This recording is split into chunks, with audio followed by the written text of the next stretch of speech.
Disclaimer.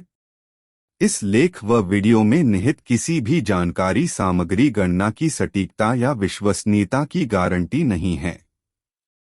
विभिन्न माध्यमों, ज्योतिषियों, पंचांग, प्रवचनों, मान्यताओं, धर्म ग्रंथों से संग्रहित कर ये जानकारियां आप तक पहुंचाई जाती हैं। हमारा उद्देश्य महज सूचना पहुंचाना है। इसके उपयोगकर्ता इसे महज सूचना समझकर ही लें।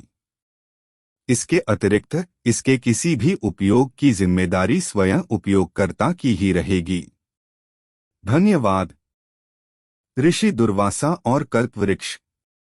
एक समय जब श्री रामचंद्र जी का दर्शन करने के लिए अपने 60,000 शिष्यों सहित दुर्वासा ऋषि अयोध्या को जा रहे थे, तब मार्ग में जाते हुए दुर्वासा ने सोचा कि मनुष्य का रूप धारण कर यह तो विष्णु जी ही संसार में अवतीर्ण हुए हैं, यह तो मैं जानता हूँ, किंतु संसारी जनों को आज मैं उनका पौरुष दिखलाऊंगा।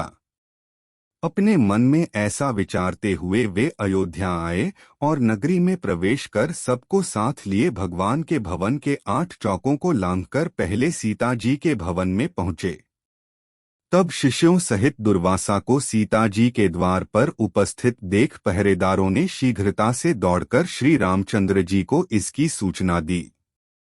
यह सुनते ही भगवान राम मुनि दुर्वासा के पास आ पहुँचे और प्रणाम कर सबको बड़े आदर सहित भवन के भीतर लिवा गए तथा बैठने के लिए सुंदर आसन दिया। तब आसन पर बैठते ही दुर्वासा ने मधुर वचनों में श्री रामचंद्र जी से कहा कि आज 1000 वर्ष का मेरा उपवास व्रत पूरा हुआ है।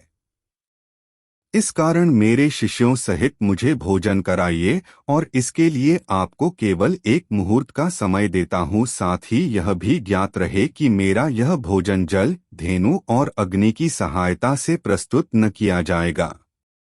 केवल 1 मुहूर्त में ही मेरी इच्छानुसार वह भोजन जिसमें विविध प्रकार के पकवान प्रस्तुत हों, मुझे प्राप्त हो। इसके अतिरिक्त यदि तुम अपने गार्हस्थ्य धर्म की रक्षा चाहो तो शिव पूजन निमित्त मुझे ऐसे पुष्प मंगवा दो कि जैसे पुष्प यहाँ अब तक किसी ने देखे न हो।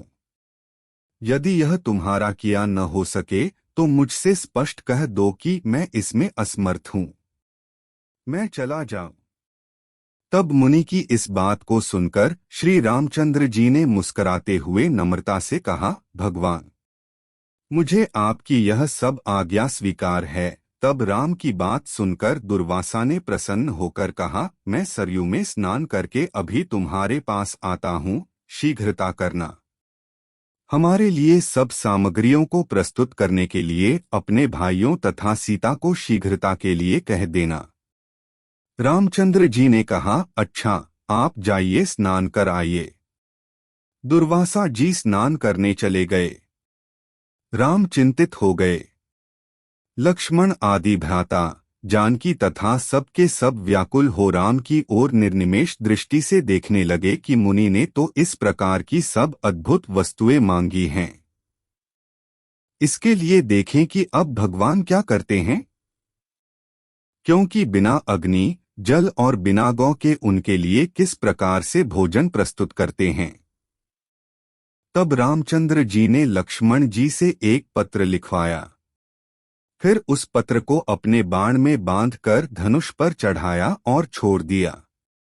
वह बाण वायु वेग से उड़कर अमरावती में इंद्र की सुधर्मा नामक सभा में जाकर उनके सामने गिर पड़ा। उस बाण को देखकर इंद्र व्याकुल हो गए कि यह किसका बाण है। फिर उठाकर जो देखा तो उस पर राम का नाम अंकित था। फिर उसमें बंधे पत्र को खोलकर पढ़ा।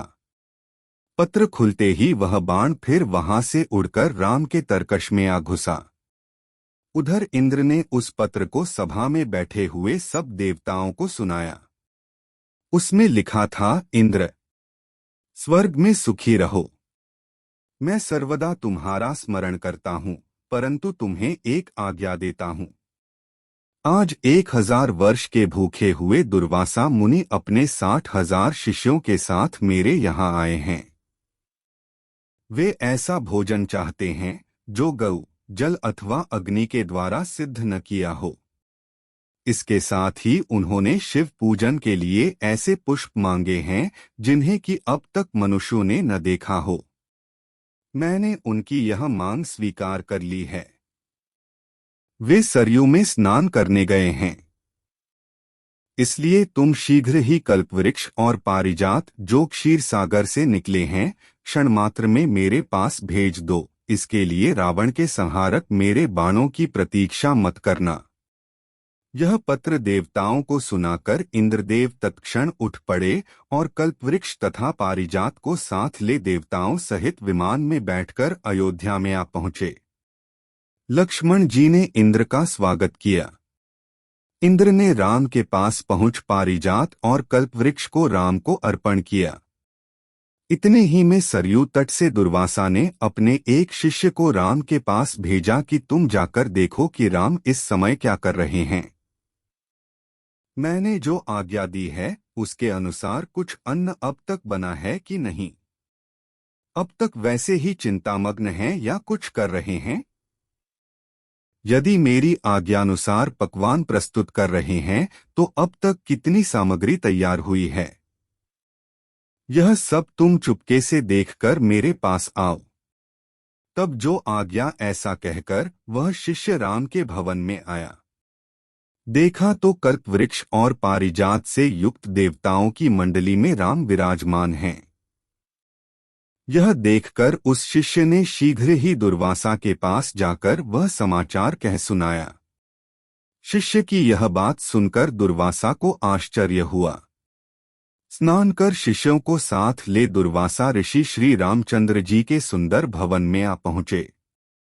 दुर्वासा जी को आया देख देवताओं सहित राम ने उठकर उन्हें तथा उनके सब शिष्यों को बड़े आदर के साथ प्रणाम किया और उत्तम आसन पर बिठाकर सीता तथा लक्ष्मण आदि के साथ उनकी पूजा की। फिर जिन पुष्पों को मनुष्यों ने अब तक नहीं देखा था, शिव पूजन के हेतु पारिजात के उन पुष्पों को राम ने दुर्वासा के समक्ष प्रस्तुत किया।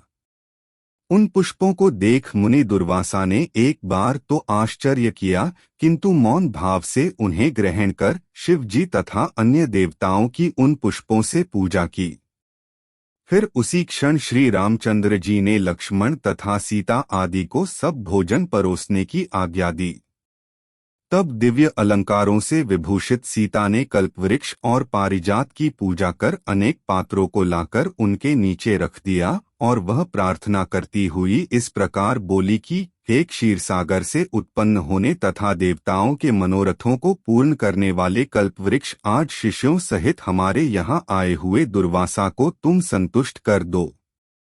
तब सीता के इस प्रकार कहते ही कल्पवृक्ष ने पलमात्र में वहां रखे हुए करोड़ों पात्रों को अनेक प्रकार की खाद्य सामग्रियों से पूर्ण कर दिया।